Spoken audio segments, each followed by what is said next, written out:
Hi, everyone. Thank you so much for being here for a bonus read here at Soulprint Intuitive Tarot.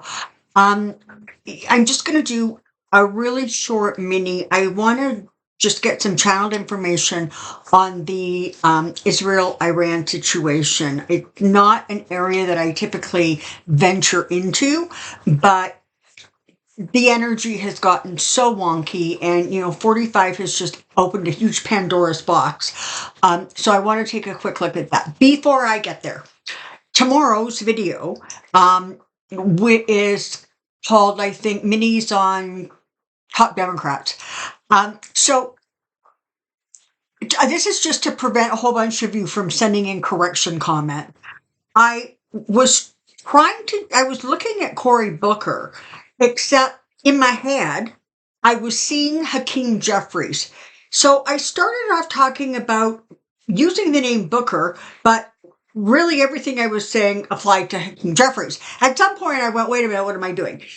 But I wasn't going to start the whole video again. So there is a mini on Hakeem Jeffries, and then it's followed with an actual accurate record on Booker. So this is a thing to realize that, you're going to say, well, how could you do that? How could you be thinking one thing and saying something else? Well, trust me, it's easy.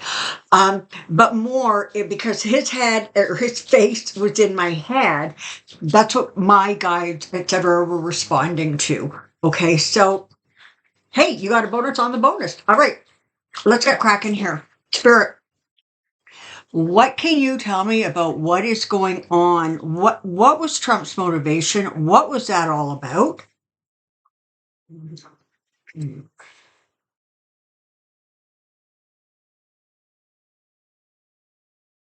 Okay, we're going to back up a few days. He was in Kananaskis, Alberta, for the G7. And if you saw any pictures out there, what an amazing, amazing scenery. Just a beautiful, beautiful part of our country.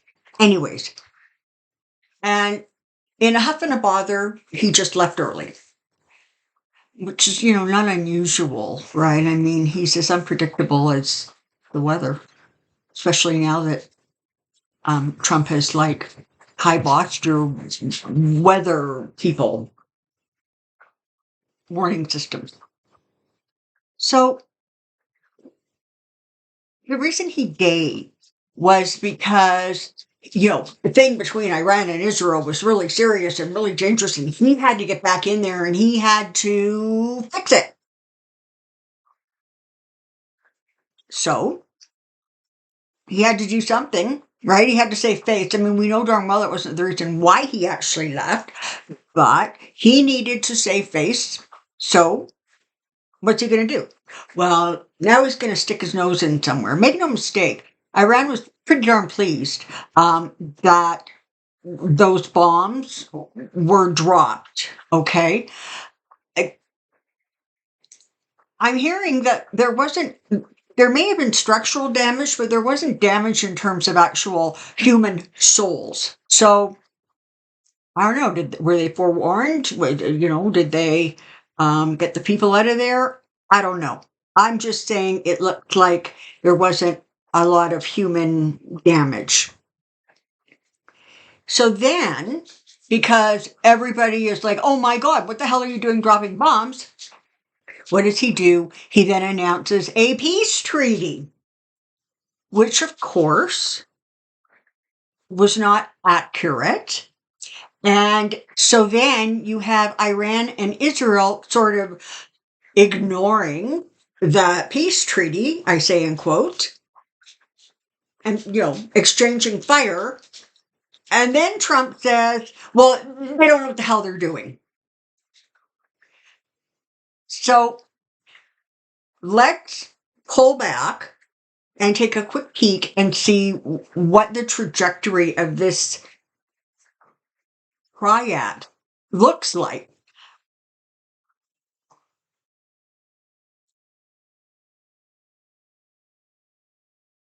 There are going to be some ramifications of the fact that 45 made that decision and released that firepower without the approval of Congress. He's not allowed to do that. Now, we know that that doesn't typically stop him from doing whatever the hell he wants. But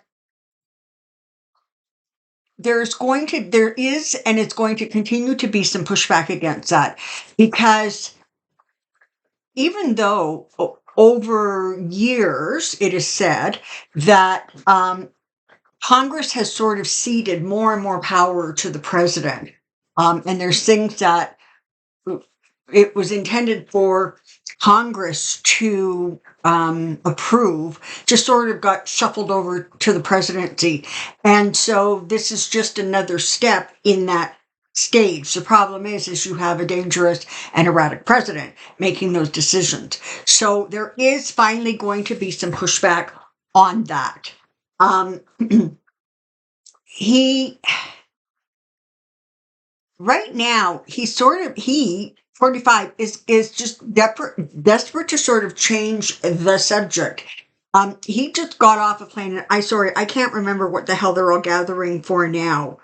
It's not the United Nations, NATO, I'm not sure, but there's another gathering of world leaders, and he's going to probably receive exactly the same kind of welcome that he got from at the G7, which was other world leaders were very cool and aloof with him, and frankly, did their best to kind of ignore him or push him to the side because he's unhinged. So, nobody wants to sit there listening to that. So you can expect when whatever this summit is that's going on, I apologize, I don't know what it is, that he needs something to distract. So anticipate him saying or doing something kind of outrageous in the next day or two, and anticipate that. I don't know that he's going to leave early, but it's almost an energy of he's not going to get what he wants, and so he then sulks and doesn't contribute. That's kind of the energy. Now, can we please take a quick peek at Israel and Iran?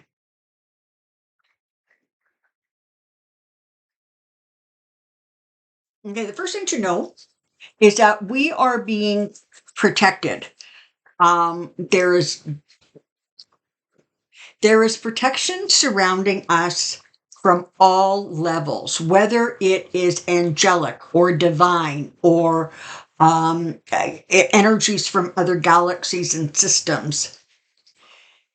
But we are protected. So saying that, that's sort of the response to sort of a nuclear war, okay? That just is going to be kibosh. It's never going to happen. So everybody can take a deep breath. And even though sometimes it looks like old 45 there is like trying to entice WW3, there's stops in place. Okay. I have to say, Israel and Iran, this is what they're telling me, have been fighting for forever. And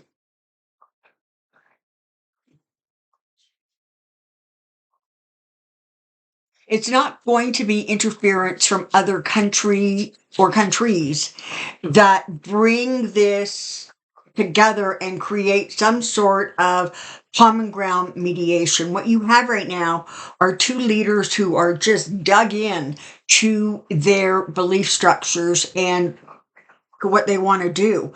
And so there is no room for negotiation when you're dealing with that kind of personality, so what you're having here is that between the two of them, that's just going to carry on and carry on. It will abate and it will surge and it will abate and it will surge. But until, honestly, there is regime change in both countries where you get sort of more moderate leaders, don't anticipate any changes. And certainly, I don't care if 45 thinks that he should get the Nobel Peace Prize. That's also not going to happen. Um, and that's part of it, right? He wants to, solve this war and be acknowledged as an incredible negotiator, where we all know he's actually not. So what about the impact of his bombing? How is that going to impact the United States, the actual physical country of the United States? Most of you know that Iran fired missiles or whatever at the U.S. military base in Qatar, or Qatar, depending on how you want to say that. But again, it didn't sound like there were any injuries, or certainly not significant injuries. So it's like everybody's letting everybody else seem to know that we're going to bomb this for you, so get your people out of the way. I mean, it's about destroying infrastructure. So, I mean, let's face it. If you, I can't remember who did it, but if you blow up the runway of a country, their planes are going to have a really hard time taking off, right? And so part of it is to destroy the mechanisms that give countries, power or strategic advantages. What are we going to see? Is this going to what I want to know, bottom line, Spirit, is this going to translate into terrorism activity in the United States proper?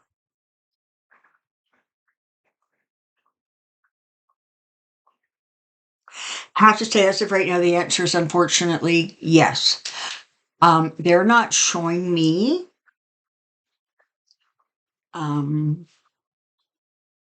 like this is not 9/11. Okay. It feels like smaller sort of flares of terrorism. What he's done is he has caused sort of sleeper cells to wake up. And as horrifying and disconcerting as it is, you have idiots running things like Homeland Security and whatever it is against terrorism on Homeland, and he has people in there. I mean, Tulsi Gabbard, for God's sakes, everybody's pretty sure that she also gets a paycheck from Russia, but you've got people in really powerful positions who have no idea what they're doing. And really all it took was to get those position was to somehow prove this unending and irrevocable loyalty. Okay, so experience doesn't matter, having the know-how doesn't matter. He just put some 22-year-old kid in a rather significant position. I can't remember what it is. I saw it actually on the Rachel Maddow show on Monday night. This kid has no experience. He worked retail, and he was president of a school club, chess, I think. It does not give him strategic knowledge, by the way. So that's where you're at. So what he has done is he has created sort of a sense of instability within his country, within your country. I don't see horrendous things. I just see sort of flare-ups of attacks. He more and more 45 more and more is going to be diminished and disregarded, especially by other leaders, and important people in politics, because